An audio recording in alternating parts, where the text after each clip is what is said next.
So you want to own a gold mine, not a few coins, not shares in some mining company. An actual mountain full of gold that belongs to you. Gold is trading at the highest prices in history, which sounds like the perfect business. So why do so many gold mines still lose money?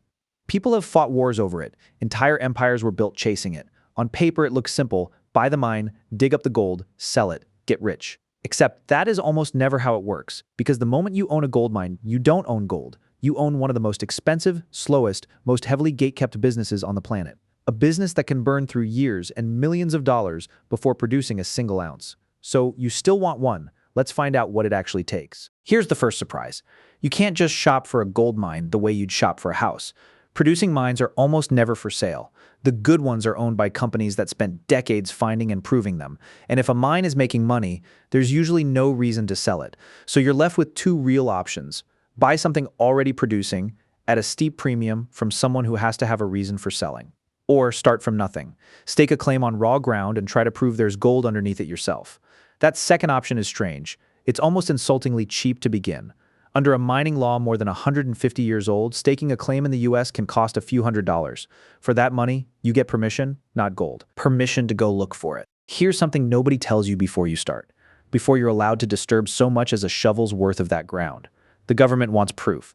Proof that you can pay to clean up a disaster you haven't caused yet. It's called a reclamation bond, a cash guarantee, held by the regulator covering the full cost of restoring the land if you ever walk away.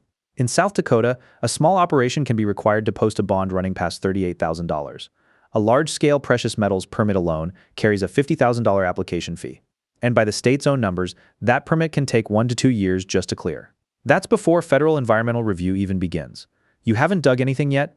You've already spent money proving you're allowed to. But here's the real problem. Even once you clear that, how likely is it that there's actually gold under your feet? Statistically, almost zero. The mining industry's own long-running estimate is that 1 in every 1,000 mineral prospects that gets explored ever becomes an actual producing mine. Recent analysis puts the average cost of making one new economically viable discovery across the whole industry at around $218 million. You didn't buy a gold mine when you staked that claim. You bought a lottery ticket, 1 in 1,000 odds.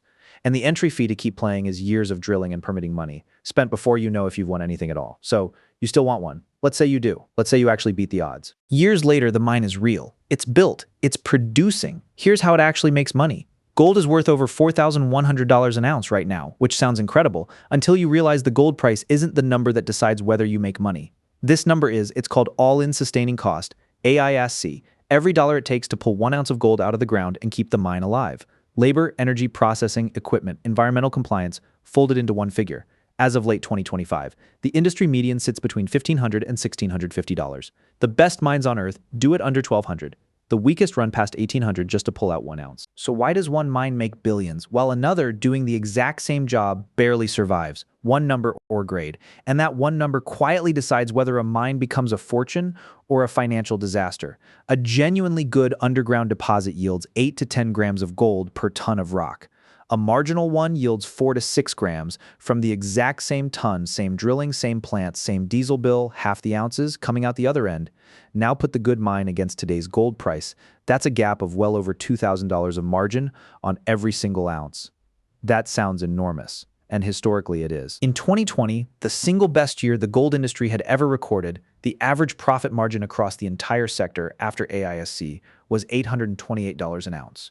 Today's math on paper is more than 3 times that. Here's something nobody outside the industry understands. Rising gold prices don't just make mines more profitable, they make them more expensive to run. Industry AISC has climbed roughly 50% since 2020, from about $1,050 an ounce to today's $1,500 to $1,600 range. In the exact same years, gold went from $1,800 to over $4,000 higher prices, pull in more competition for land.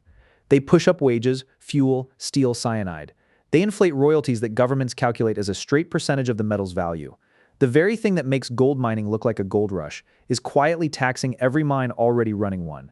And that math only ever applies to the one mine that survives long enough to reach production. For the other 999 out of 1,000, none of it matters. There's no ounce, no AISC, no margin, just years of money already spent. So you still want one. Here's one more thing before you say yes. Say you actually find the gold. That means you own it now. right? Not necessarily. A junior exploration company has no revenue. It can't borrow against gold that hasn't been proven yet, so it survives the only way it can by selling new shares again and again to new investors. Every round of new shares shrinks what the original owner actually holds. It is entirely possible to be the person who found the gold and still own a single-digit sliver of the company by the time it finally reaches production. So after all of that, you still want to own a gold mine. Because once the entire world believed it had found the richest gold deposit in history, it was worth $6 billion. There was just one problem. The gold wasn't there.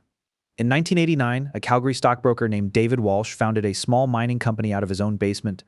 2 years earlier, he'd personally filed for bankruptcy. The company was called Bre-X. For years, it went nowhere, chasing diamonds in northern Canada. In 1993, on the advice of a geologist who'd once helped discover one of the largest gold mines in Papua New Guinea, Bre-X bought the rights to a remote jungle site in Indonesia, a place called Busang. Early tests found essentially nothing. Then the drill results started coming in. Not good. Extraordinary numbers that, if real, would make Busang the largest gold discovery in history. Bre-X stock, which had traded for pennies, climbed past 200 Canadian dollars a share. The company's value hit roughly $6 billion.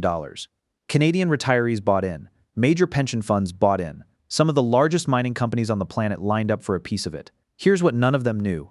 The gold in those samples wasn't coming out of the ground at all. The exploration manager, a geologist named Michael de Guzman, and his team had been filing down gold pan from local villagers, around $61,000 worth, gathered over 2.5 years, and mixing it into their own rock samples before sending them off for testing. It's called salting.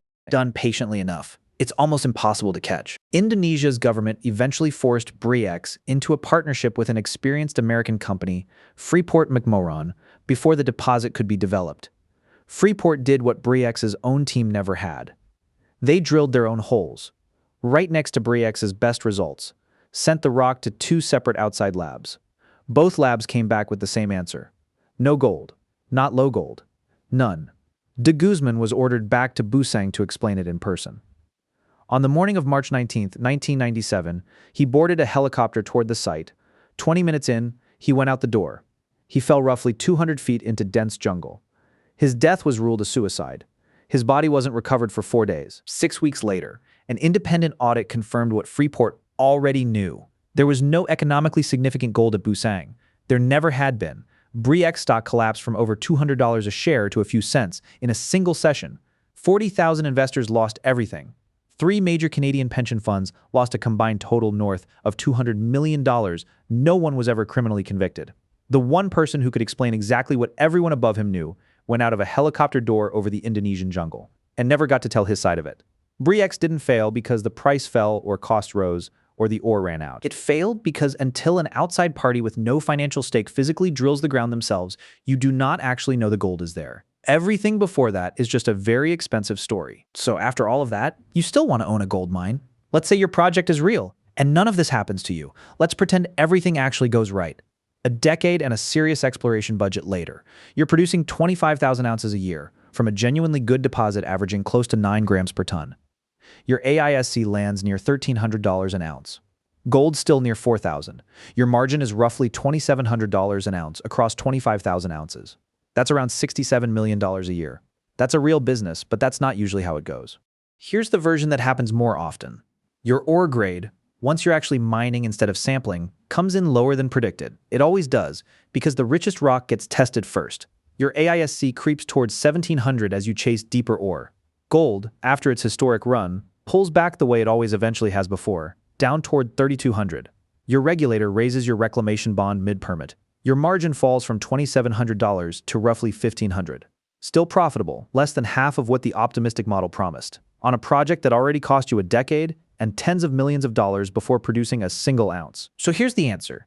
Nobody tells you at the start. The gold was never the business. The permits were, the bond was, the drilling was, the financing was, the shareholders were, the patience was. The gold was just the reward waiting at the very end for whoever survived everything that came before it. People think they're buying gold. They're not.